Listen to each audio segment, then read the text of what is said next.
everybody? It's Nolan Wheeler with Sync. We're at NRF 2024 in New York. At Javits, we have Bob Phibbs, the retail doctor. We got Tom Meehan, control tech, guru of all podcasts. Wow. Thank you. Happy to be here. Wow.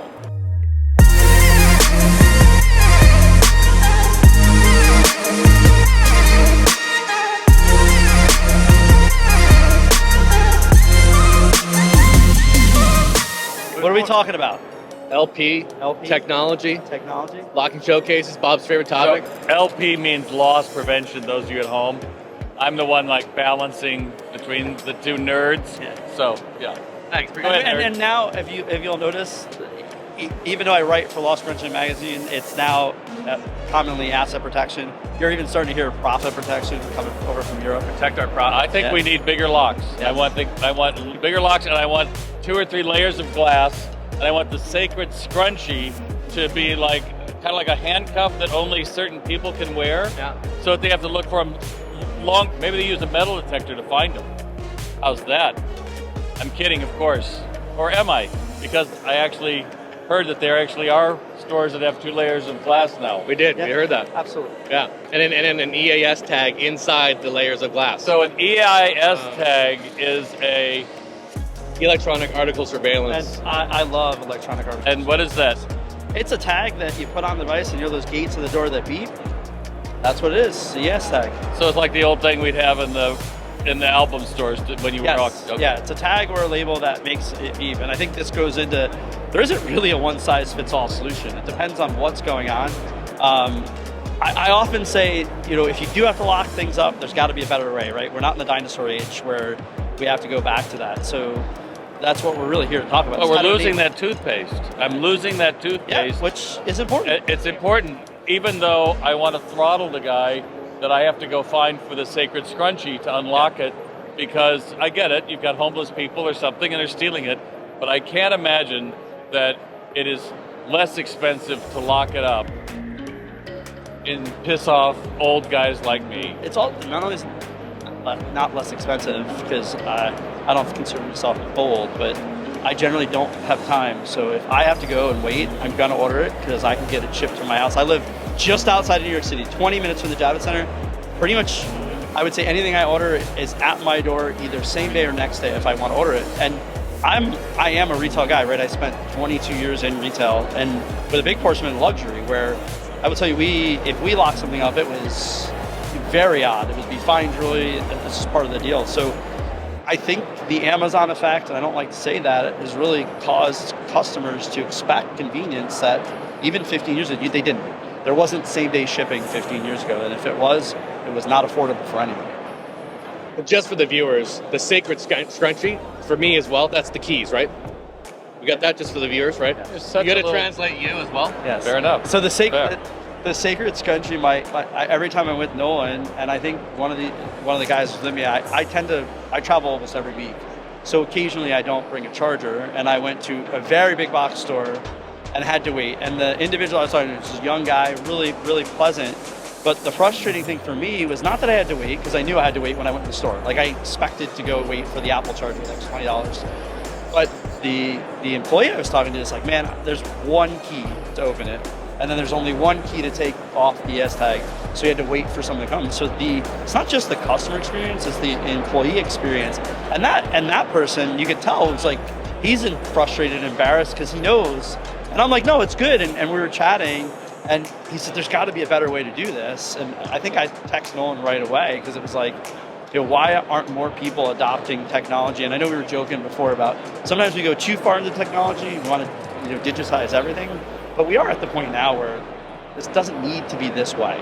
We're not even using technology. We're using what we've used to lock people up for thousands of years, because we haven't figured out, and we've also gotten rid of half of the employees that used to work in the store, so no one's looking, so now it's an aggravation for everybody. Is there a better way, Nolan? I think we got to start using technology to interact with the merchandise in the store. So we got these locking showcases that are like museum pieces, like it's a display of the Crest white strips that are a museum piece. It's a prison for the revenue for that poor Procter & Gamble group trying to sell that oral care. So yeah, I think that and you and I talk about this all the time. Go back 125 years to the general store. Everything is behind the counter, and we're going up there and we're interacting. In fact, we have corn, cans of corn, Bob, behind the counter, man. He loves this friggin' story. I don't know. I'm sorry, we have to hear the can of... What's the can of Corey? What's the can of corn story there, Nolan? Well, retail doctor, I had to bring him up to speed on can of corn. So, can of corn, back in the day, you go to the... Address the people at home, because none of us care over here, so... Can of corn, easily caught fly ball, terminology from MLB. They would knock the can of corn off the shelf and catch it. Easily caught fly ball.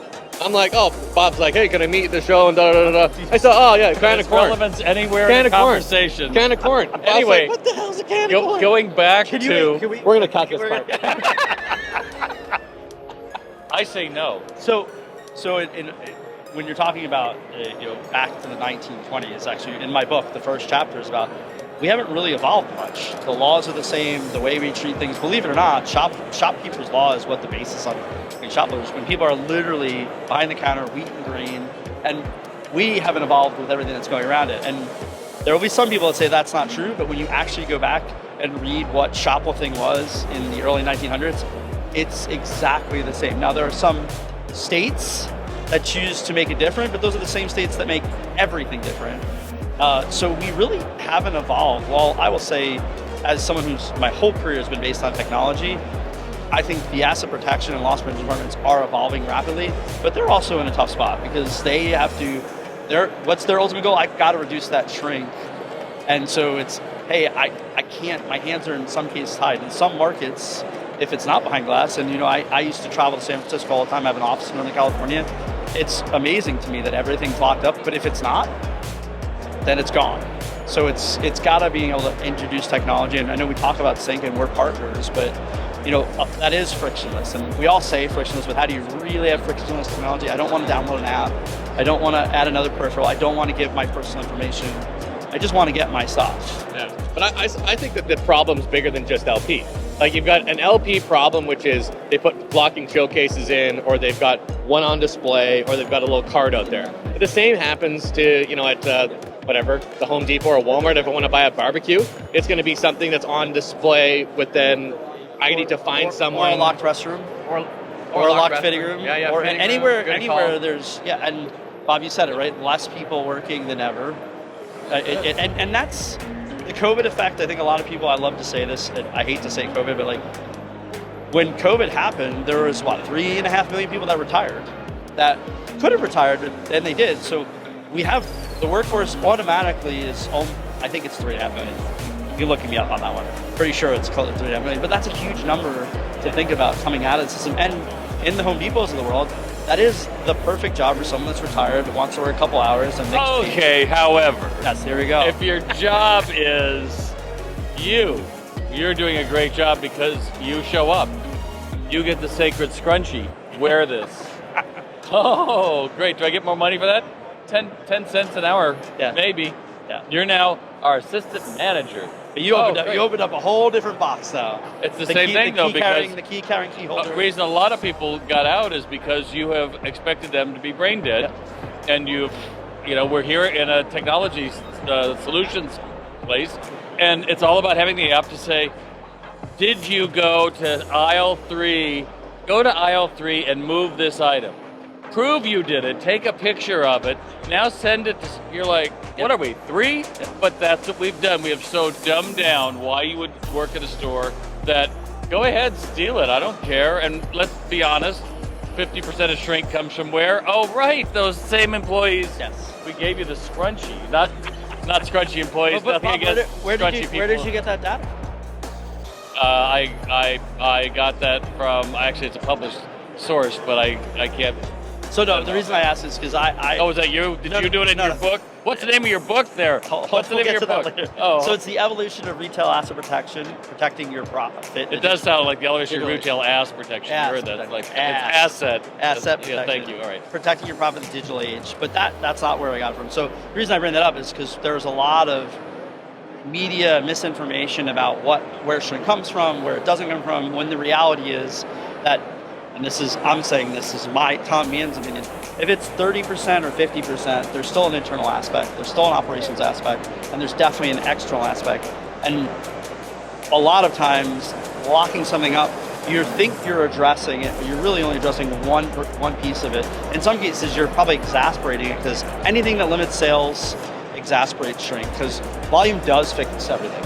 And when you can outsell shrink. Today you can't anymore, but back when I was in retail, your highest selling items, your highest velocity, were usually your highest shrink, but it was a game of cat and mouse. Like, how much is the why your margin was high. Yeah, to put it out. And the reason I say that is because I often say, like, my whole career, I stopped working in retail in 2017. Pretty much always, about half of it was from within the four walls, because those folks had access to things that didn't, and there was a lack of supervision. So access and lack of supervision, that really doesn't. Now, when you talk about less people, my assumption, again, I work with a lot of retailers, but I can't say I'm in retail, is that lack of supervision probably hasn't decreased. So those type of things. And so it is a tricky scenario. So for the listeners, because between the three of us, people are gonna watch this, we should probably talk about. Are you gonna watch this? By the way, what year did he work in retail until, folks at home? Do you get that? In 5, 4, 3, 2, 1. 2017. Right answer. Ding, ding, ding. There you go. Look at that. I still work. He just wanted us to come and have fun. Yes. This is amazing. This is so. I don't think we should cut anything. I think it is just free. It should be live streamed on Apple right now. Yes. Well, take that, Ted Lasso. All right, go ahead. No, but let's solve. Can the people at home scan this as a slide? Is that your book? Yeah, people can scan it. Yeah. I didn't bring my book. That's solving locking showcases. That's right. See, you can scan this at home, and when you do, they are. You need to get in tight on this to see it. Scan it. He's got it. I have a feeling they're going to edit it to put it in, but you can actually scan this and watch it work. It's that easy. So this is a demo for NRF Electronics. NRF Electronics. We'll throw this up on screen so that they see what we see. Are you going to throw it up on screen? You don't want to do it live with the video? We'll throw it up on screen. All right. But yeah, I mean, like, why do I have to? Like, I think about something that's expensive to lock and showcase. Does it really improve my shopping experience that I need to walk up and be escorted to the till with it? Or can I just keep shopping and get my stuff and you bring it to me? Like, is that not a higher elevated experience? It is. I think with Sync, and I mean, we met a few years ago and then we started to work together, is I think it's the versatility of that doesn't work everywhere. What's nice about this solution is if you have a lock showcase today, you can put a QR code, someone can scan it in real time, communicate with somebody. They know, because there's feedback there. One of the biggest things in design, feedback, right? Yeah. They know there's someone coming. You hit a button today and you hear an announcement, you don't know if someone's coming. Yeah. And when you know someone's coming, you will wait longer and you're interacting. There's a social accountability piece. Absolutely. Yeah. And from both sides. Yeah. From both sides. Yeah. From the associate knows that you've acknowledged it. So that's great. And then I just thought back to all the crazy things that I hear from friends and peers about, oh, we have to lock every fitting room now, we have to lock restrooms now. And the beauty is there's no hardware. You can literally, anywhere where you need associate or employee interaction with a customer, you can. And there's no app, there's no friction. I think the other thing is, and I don't know why I keep bringing COVID up, I tend not to, is before COVID I would go, you're crazy. Yeah, but because everybody used QR codes as menus and everywhere they went, QR codes aren't scary or different. Like, as a matter of fact, some people don't even touch menus anymore. No, it's a superior. So I think the solution, what's nice, is it's versatile. There are other things out there. Why am I here? Why are you here? Like, we're just hearing him talk. Why am I here?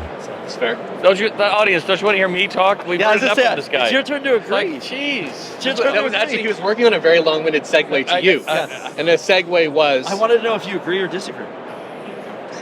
There was no question there. Folks at home, go back to 2017. That's when he was in retail. Versatile. Yeah. Versatile.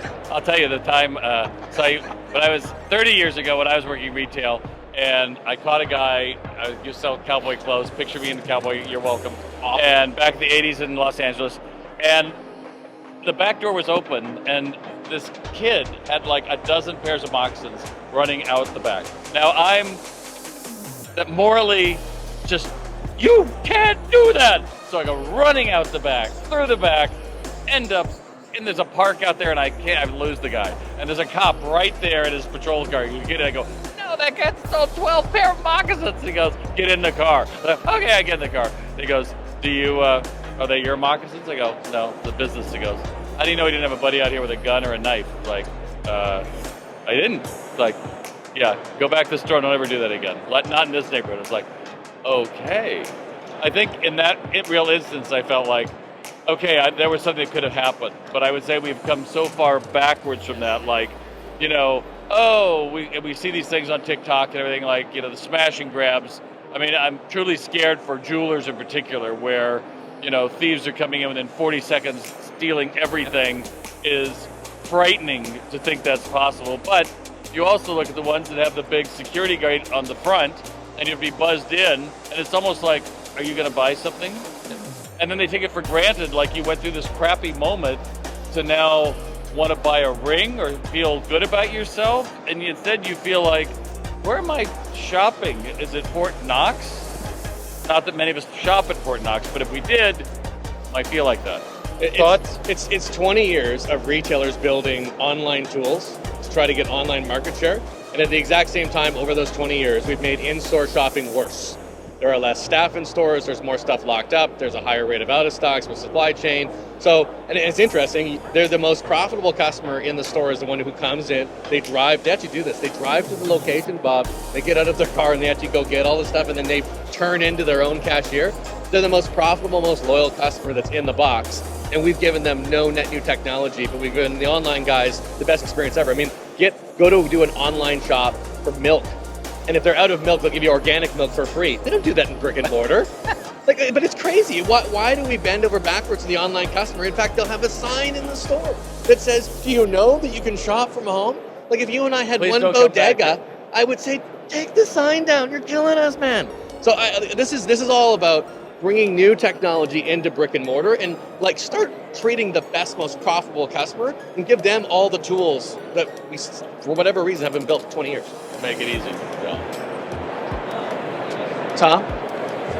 No, I'm a little mixed. I mean, I know the sign in the store is because you have to today. And again, this is driven by some of it's the Amazon effect, but you have to take a unified commerce approach. Like I need to be able to shop the way I want to shop, so I understand that you can buy this at home.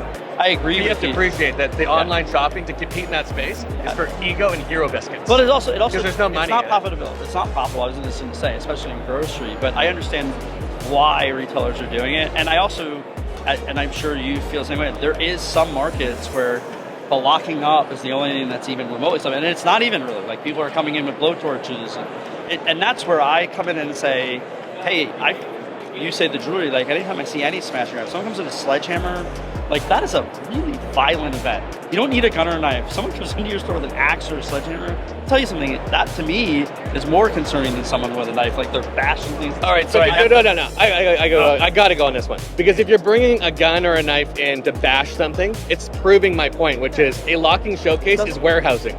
It's not retailing. But that's it. So if you would just keep all, if you're going to warehouse your expensive, high-risk stuff that brings a guy to say, I'm going to bring a sledgehammer to the drugstore today, if that was all, are we allowed to say that? No? If that stuff was all in the back room, like, what are you going to do? Commit burglary into a back room? Like, it's going to elevate it to a point where people say, there's no point in going and victimizing this business anymore. But there is a point, because I can do my TikTok video. I can go through and do it. Yes. Look at how many movies still, at the risk of sounding like Tipper Gore from the 80s, where rap music was going to make people violent in video games, you do have to ask, when you look at a lot of movies nowadays, and the kids go into the convenience store and they pocket the stuff and they get away with it. It's a great game and it's a movie point forever. And I know, again, people would say, oh, that's not real. It's like, I'm telling you, we don't have the other side of it. We never see a movie of a conscientious employee going over like, what the hell are you doing? You know, get out of my store. Or I'm taking your scrunchie back because you're the one that's stealing it, you little assistant manager. But we don't see those images. So why the hell aren't we looking at all of it? How do we change our cultures to say, what are the images that say how you treat people? And I'm sorry, go back to the technology people and say, why the hell are you allowing these videos of mayhem in a retail store? So again, my whole career is based on technology, and I think it says 2017. Yes. No. Oh, your whole career? My whole career I had technology roles. And I still think that social media destroyed the world because it allows everybody to have an outlet. Everybody can be a movie producer. Everybody has a high definition camera. They create their own narrative. And so for me, I'm glad you said it. I couldn't agree with you more. We've kind of, in some cases, lost our moral compass as people because we watch that video, because we feed that beast. It's the same thing about Miss Media. Like, if it's a bad article, you're commenting on that article, you can guarantee you they're going to write another article. CNBC, because you're a comment, that's what they need. You're actually feeding the beast. There was a CNBC piece that I saw. I literally went on LinkedIn and sent another one, sending people like, stop commenting on it. They're going to do another one. Because you're driving that train. And then you commented on it. And now I commented on it. I sent a note to someone separate. Different. Because I wouldn't even open it because I knew like that everything's tracked. So it's like what you're saying is we're literally in some ways creating the society that happens. And I'm not talking about politics. I'm talking about just the technical side of if you see a video and they can keep dumping that video of the grab and run, then everybody sees it. It's sensationalized. The other thing is, although grab and runs are horrible events, flash mobs are horrible events, they don't happen every day, but it feels like they do because that's what everybody remembers. And you cannot get on LinkedIn or Twitter, and if you're in our space, there's no way you wouldn't see something going on. So psychologically, you get into that, and people want to watch it. So I say it all the time. I think social media kind of ruined it because it exasperates it. Media's always been media. Like the media is not new. Media always wrote what people read. As long as before there was even, when there was a physical newspaper, it was still controversies with sells. No one wants to hear that Bob did a great job at work. Yes, they do. They want to hear Bob. Can I hear it, please? Bob did a great job at work today. Pretty amazing, Bob. Thanks. Can I get my scrunchie back? Thanks for not leaving the scrunchie on the counter. That's right. Put up my hair. What's our takeaway here? I think, Nolan, the takeaway is because this is a fantastic video, we should do another video to explain how it really works, because we talked a lot about what's going on. That'll probably be without me. But yeah, go ahead. but I really Bob to describe. No, I think people listening, I think we're saying things people don't like to say because they're concerned if I say it. I'm picking a side versus there isn't really a simple answer here. It's how do you use technology, common sense, reward people. There's a whole bunch of things here. Yeah, but I think other takeaway is the consumer is tired of being, you'll just deal with it. Yeah. And so the customer hates it, the associate hates it, and you hate it. So why not say, it reminds me when I was learning how to water ski, and I got up the first time, I was like, yes, I rock. I do rock. But the next time, for like 30 more, I was just underwater until finally I was like, you can let go of the bar, Oh, and that's what I would say to people who are watching. If customers hate it and associates hate it and you hate it, why are we doing more of it? That's kind of like Sisyphus, pushing the thing up. I don't care. Let's just keep doing more of it. And it's frustration for everybody, right? So what's your takeaway? Yeah, so my takeaway is control what you can control. We can't control society. We can't control the laws. We can't control what the resources are from law enforcement. We can control as retailers our operations and our merchandising. So if you're getting killed, the locking showcase thing is not the solve. If I lost my bike out of my porch every night, I wouldn't put it in a glass case. So it's just a matter of if it's important to you, create technology that can connect with people, keep that in the right spot, and make that investment in technology so that you're giving the same level of experience and assurance to the in-store shopper, the really profitable one, the best, the most loyal. Give those best tools to them that you do to your online folks.